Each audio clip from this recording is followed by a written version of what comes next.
Hello, void and all who inhabit it. It's me, and we ask old questions over here.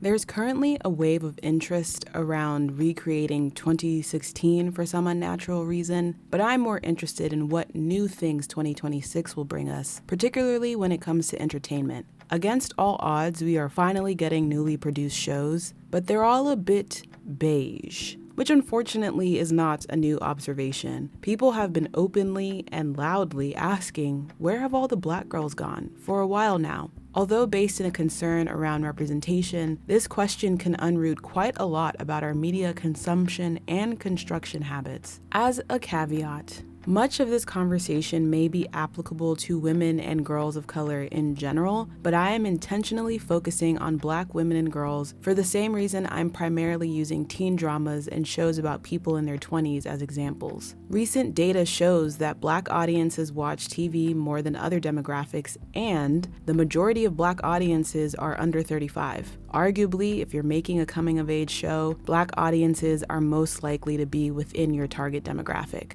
One quick note about data. It was difficult for me to find intersectional data sets. For example, it was difficult to find a further breakdown of Black viewership by gender and age. Also, while there is qualitative research looking at the impact of media and fiction on Black girls, much of it is based on surveying populations of viewers and not necessarily conducting an audit of entertainment selections, which I also won't be doing, to be fair, but I just want to point out some gaps that I noticed in case somebody out there needs a thesis project or something. Regardless, although it would seem both financially and socially beneficial to consistently include Black characters in new television series, it's fluorescent beige as far as the eye can see. While we should and will discuss where you can find Black girls and young women on TV, I think where have they gone ultimately pushes us to ask, why have they left? And we know, but a good overthinker asks all 6 of the major questions, and I want to overthink this. I'm guessing you do too. We know the who, what, and where, but to get to the why, we gotta first start with when. This reduction in Black girls and young women might feel rather recent, but the backslide began in the early 2000s with the creation of the CW network from the remnants of UPN and the WB. The CW network established a foundation of what teen dramas would look like, literally. There's a shift away from family dramas set in snow globe-esque towns where a teen is at the heart of the story, to youthful dramas where we are firmly in the world of teenagers and young adults. From this, we do start to see more Black girls and women as leads, but we also see that despite the growing number of teen stories, many shows limit or exclude Black girls from their casts. The foundation for teen television was being crafted at a time when the US television industry as a whole was pivoting away from courting Black audiences. Scholar Kelly Cole names this pivot as an era of reverse integration, inclusivity by way of placing white characters in Black shows or placing Black characters in multi-ethnic settings. Reverse integration took off as a reaction to the proliferation of Black network TV at a time when TV networks with a high percentage of Black shows were referred to disparagingly. The CW in particular was targeting young white female audiences with much of their scripted television. Perhaps because of this hesitance around addressing race on TV, teen and young adult television crafted around this time would also capitalize off of an egregious and familiar dynamic that I'm naming minimum requirement diversity, also known as the token trio or the missing Black woman formation if you're a Scott Westerfield fan. Minimum requirement diversity is the embodiment of all the women are white, all the Blacks are men. Need to diversify your cast? Excellent. You can add one race and one gender. Intersectionality, what's that? Some kind of dance? This often results in a friend trio wherein our white male protagonist is joined by a white woman or girl and a Black, typically dark-skinned man or boy. High contrast is used as a way to shortcut diversity. My favorite aspect of this trope is that the Black sidekick and his family will be the only Black people in the whole show. Strange things indeed. We have seen some attempts to break away from this mold. although you will note the wave of racist ire from fans that's often directed toward Black actresses in these amended trios. Also, minimum requirement diversity has arguably been around since the end of segregation in the United States. But with the CW establishing YA television's focus on girls and young women, minimum requirement diversity becomes the integration solution for many stories focused on male protagonists by giving them a Black best friend and a guaranteed white love interest. We're 20 years removed from the creation of the CW, but while many of the standards set up from the network have faded, this reverse integration technique would only ramp up thanks to Obama. Or more specifically, the farcical political theory of a post-racial America that emerged after Obama's election. With the idea of a post-racial America came a lot, but the one thing that emerged prominently in the entertainment industry was the concept of colorblind casting. Colorblind casting is the practice of hiring the actor who is the best fit for the character, irrespective of race or ethnicity of the actor. We're moving with the spirit of nuance here, so clearly colorblind casting is not all bad. In fact, it led to a wave of Black actresses being cast as leads, as roles that we often don't see Black women and girls in, or as race-bent adaptations of characters, if not a combination of all three. However, colorblind casting has also led to a flattening of character and narrative by way of the removal of cultural specificity. Not seeing race effectively erases race and suggests that we are all the same. And yet, this seemingly liberal viewpoint works to deny the existence of social, cultural, economic, and/or political disenfranchisement that is a result of institutionalized racism. In this way, color blindness serves to legitimize racism and certain racial, read white, privileges. Thus, audiences can see and celebrate multicultural assimilation while disregarding existing racial hierarchies. The great big melting pot that is a nation in the Fenty 200 range. Thanks, Obama. Despite or maybe in spite of colorblind casting, certain actors continue to be relegated to certain roles. Sarah E. Turner's research on interracial friendships in media showcases the emergence of the Black best friend forever archetype in preteen television around this same time. Using Disney shows as an example, Turner notes that the network studio conglomerate initially addressed a lack of diversity through a targeted race-specific format for their shows, but later evolved to this new Black best friend format to infuse diversity, the separate but equal to reverse integration pipeline, Disney style. Again, this pivot emerges alongside the post-racial ideology that suggests it's not necessary to see race, but rather to focus on character. Conveniently, this viewpoint often results in primarily casting people of color in general as the side characters who we learn very little about, and simultaneously is an inadequate reason for casting a lead actor of color. If our slippery slope of Black girls and women being left behind in 2020's television starts in the 2000s establishment of YA television expectations, the distancing from Black girls and women shifts into turbo with the colorblind melting pot mentality of the 20-teens. We see here the creation of a need for diversity via visual difference that's not too different. How, pray tell, does one pull that off?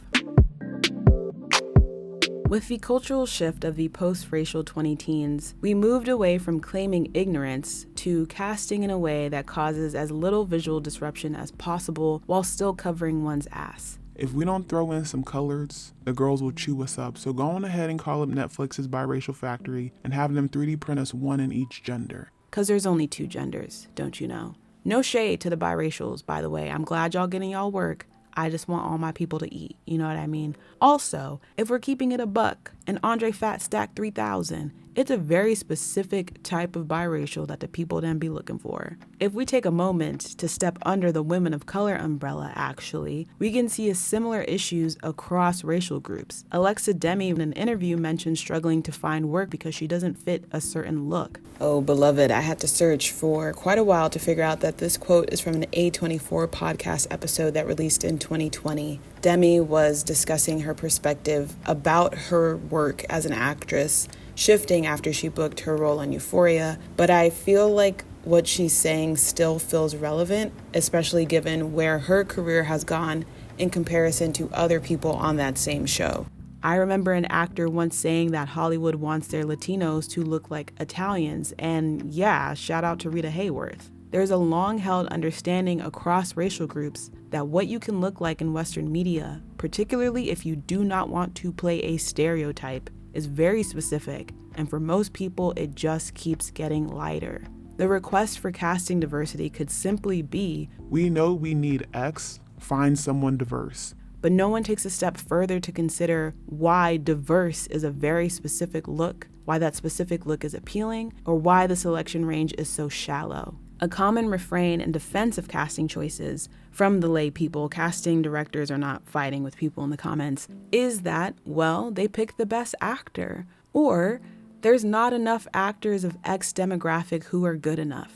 To claim that there's not enough actors who are good enough opens the door to a separate conversation about access and resources and how detrimental it can be to lack either.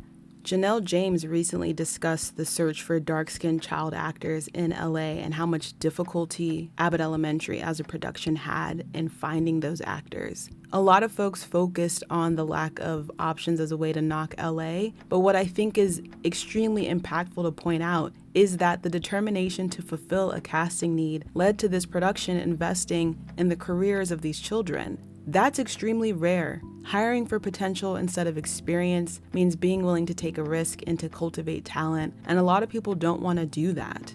I don't want to suggest that these casting practices are always actively malicious, but I do think that intentional diverse casting, not blanketed colorblind casting, requires conscious selection processes that aren't always top of mind, requires taking a risk that a lot of people want to avoid. Colorblind casting works as a shield against having to make these investments or having to ask why the hiring pool isn't deeper. It's very much equality without equity. Furthermore, the desire to avoid addressing race that's evident in both colorblind casting and reverse integration can trickle into the narrative, which in turn impacts the casting. There has to be an intentional effort to hire writers with cultural competency. When those people aren't there, diverse stories and characters don't get written. If there's a lack of comfort or skill around consciously acknowledging the way a character is racialized, imagine all the unchecked, unconscious perspectives influencing a production. For example, recognizing that Black children are adultified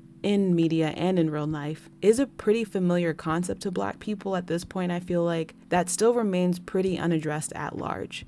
I found and lost a source, I'm so sad, where this researcher was looking at representations of male characters on children's TV networks. The researcher found that Black male characters were often cast as younger, smaller, nerdier characters as a means of softening them and as a way of suggesting that boys that don't fit those traits are seen as more mature.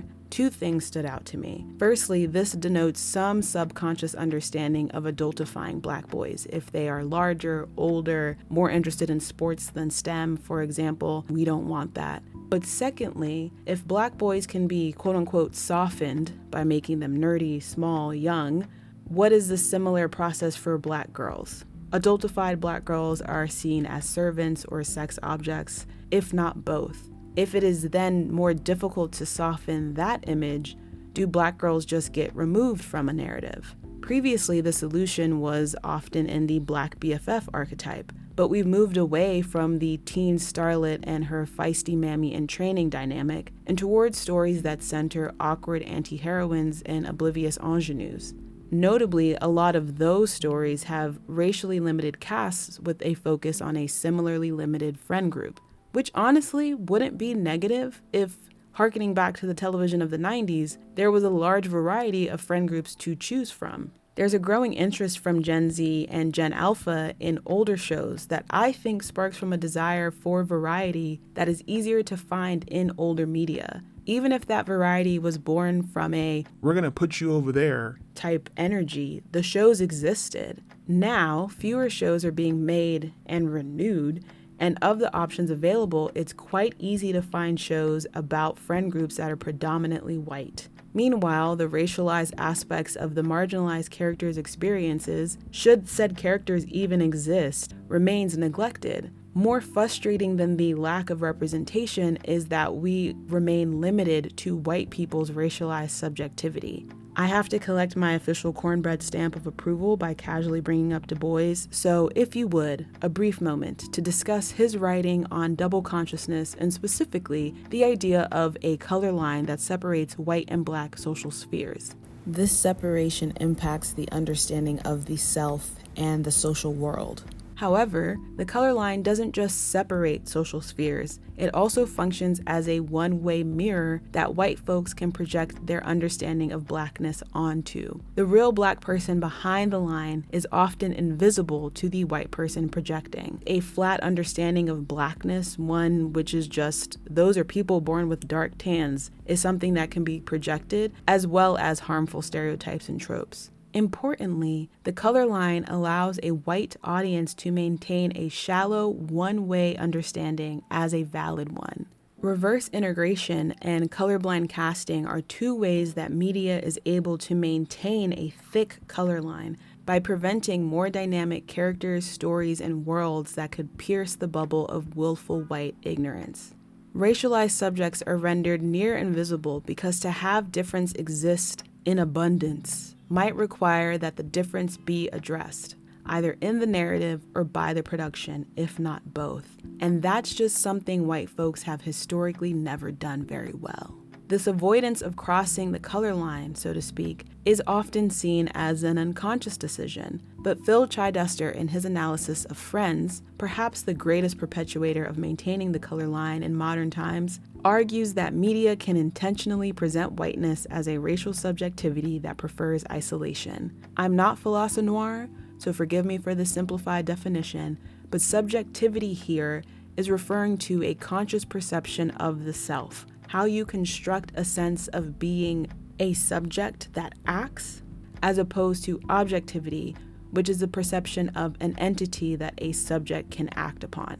Back to Chidester's point, which is that Friends argues in favor of whiteness's continued centrality. There's not an ignorance around the existence of racial difference, but an understanding that whiteness should be the default. Chidester argues that Friends does this through the rhetorical decision of absence as presence. The lack of diversity for which the show is often critiqued on was on purpose. Despite avoiding explicitly discussing race, the whiteness on display is aware of its existence and, more importantly, aware of the delineation between whiteness and other. Maintaining separation, or isolation in the case of Friends, is needed for the construction of a pure white subjectivity. Chidester's work is a really captivating examination of how racialized subjectivity can show up in media for white folks. However, while he argues that this de facto segregation is actively reinforcing a white understanding of self, I want to suggest that we see skewed casting dynamics continue because of a desire to evade discomfort and maintain the silence intrinsic to the white racialized subjectivity. Speaking anecdotally, white folk don't like it when you remind them that race is a social construct with active daily impacts on everyone, often beneficially for them, and they like it even less when you connect that reminder to fictional media. Speaking from the research I've done, I'd argue that the reverse integration and colorblind casting two-piece combo showcases both the active and perhaps well-meaning intention to move away from acknowledging race and the struggle that both audiences and productions have to embrace a wider expanse of humanity, because to do either clashes with the constructed racialized subjectivity of whiteness as the default that is too uncomfortable to challenge. So if the casting decisions center whiteness, subconsciously or otherwise, and whiteness, while needing an other to exist, wants to maintain distance from said other, then it follows that a show would struggle to include a vast array of people because others aren't seen as capable of participating in the same level of humanity. All of this, however, begs the question of why Black girls and women specifically? My most simple answer is that if you split demographics into a quadrant, as is often done, Black women and girls are expected to find representation based in race or gender, but not both. A lack of cultural competency at many parts of the production process can help feed into this issue because time isn't taken to consider intersecting experiences as unique enough to showcase individually. My more cynical answer is that the stark contrast provided by having a black bestie works for minimum requirement diversity, but that same contrast becomes detrimental if and when that character is meant to be more than a mammy in training. Given that YA media often centers girls and women as protagonists, our white woman protagonist has to be the most special, and that doesn't work if there's another character with intersecting identities who might challenge her marginalized position as the most downtrodden in the narrative. This is another consequence of the flagrant lack of intersectionality that marginalized white people practice in order to dodge conversations about race. I was going to just put this as words on the screen, but I think it's worth being said as well that acknowledging race can simply mean having to bear witness to the reality that different people exist. Like, that's the baseline at which some people are struggling to surpass when we're talking about acknowledging race. It doesn't have to just be an after-school special episode, but just, did you know that there are n***s amongst you? It's too much. Not only that, but white marginalized people will claim that challenging their racism is a result of the challenger being sexist, queerphobic, ableist, fatphobic, etc.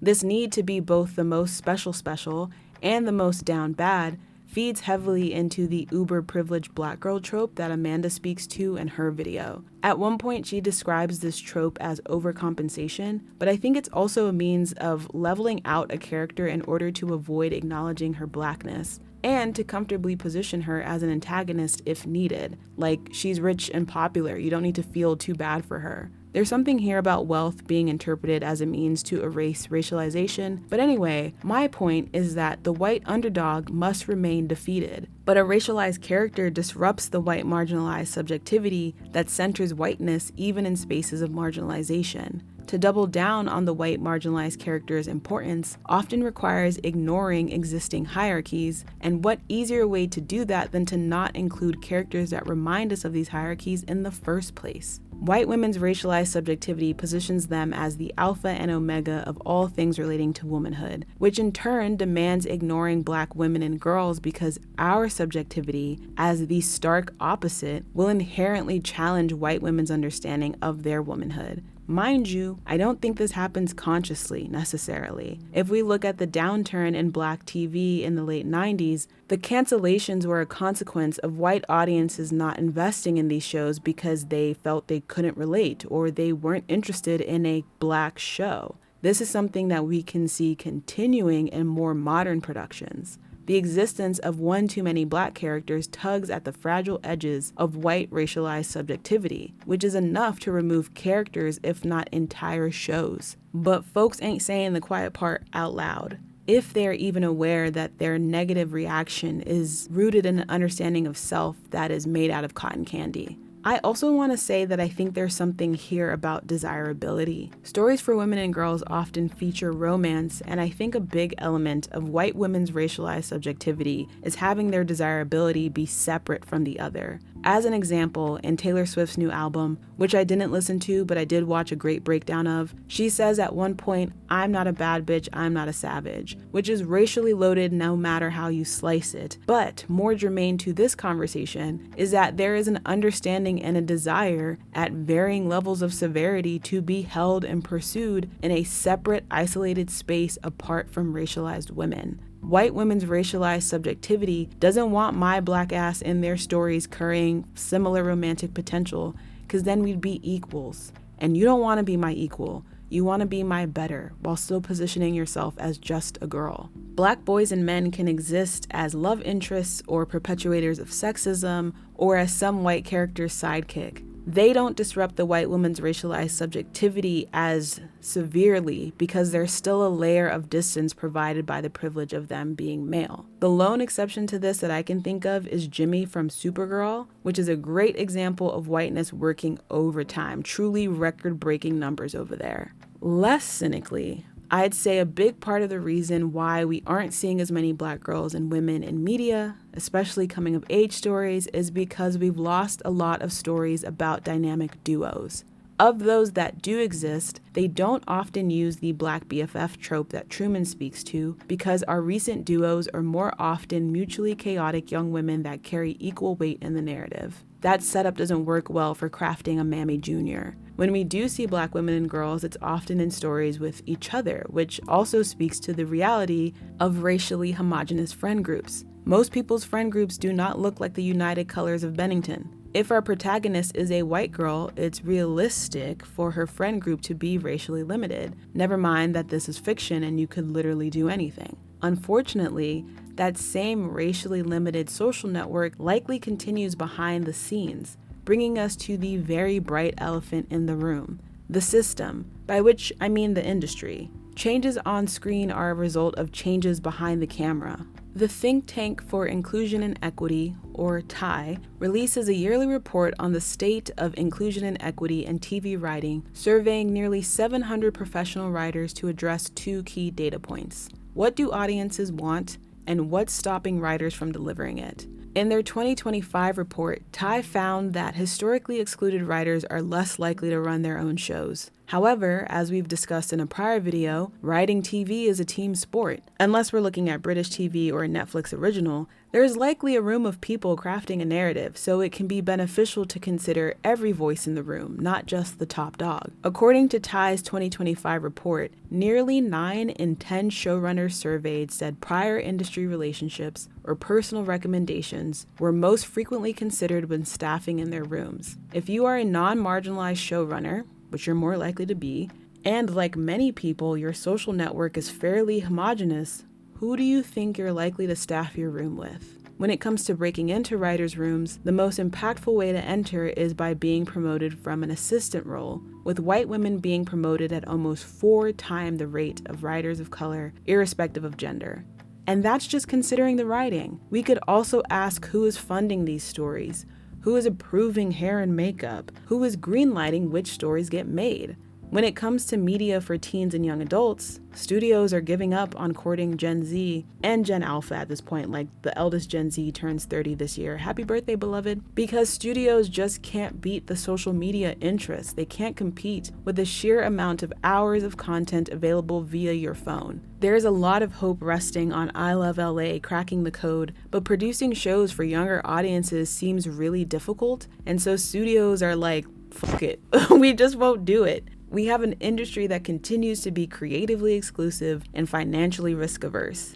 I know I'm always shitting on business majors, but we really need some fresh, new executives because I'm very concerned that the people in charge don't understand why the things that are successful have worked, or how to catch a wave, or how to create something new.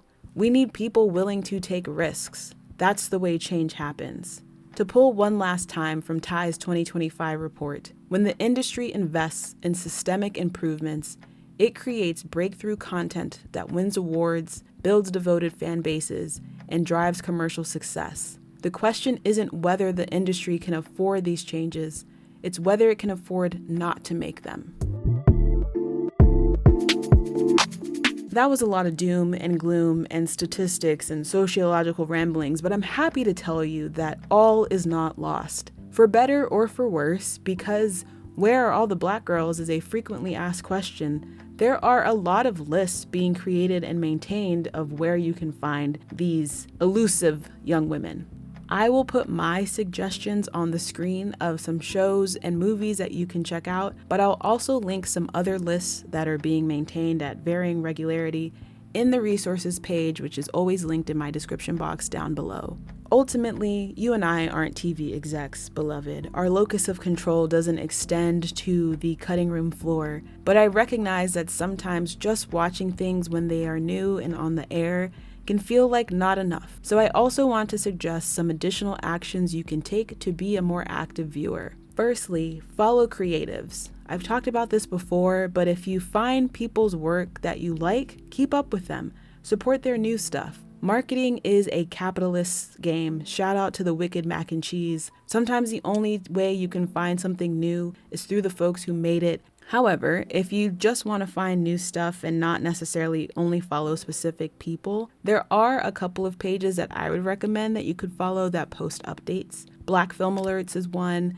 Shadow and Act, The Black Script are all great if you're looking for Black specific media. You could also check out Deadline if you're a real nerd and just want to see everything being released ever. I also would recommend following critics who you like. One, to get their opinions on new stuff, but also because they watch everything, especially around festival season. It's a great way to hear about smaller projects, indie artists who you might not get through the traditional mainstream means of marketing. As you're finding new things and watching new stuff, I highly recommend that you review what you watch. I'd argue that reviewing or rating media is just as important as watching it, especially if we're talking about shows with Black female leads. Review bombing is a thing that has an immense detrimental impact on shows, and that's something you can actively work against. There's value in being vocal about what you're watching and want to watch. The Expanse famously got renewed because Jeff Bezos liked it, but shows have been renewed,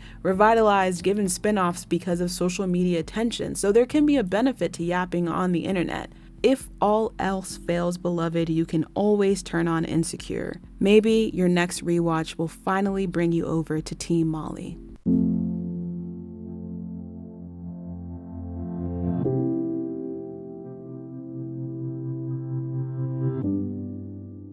If you made it to the end, thank you for making it to the end. If you're watching early from Patreon, thank you for your continued support of the channel. Where are you finding Black girls and women on your screens?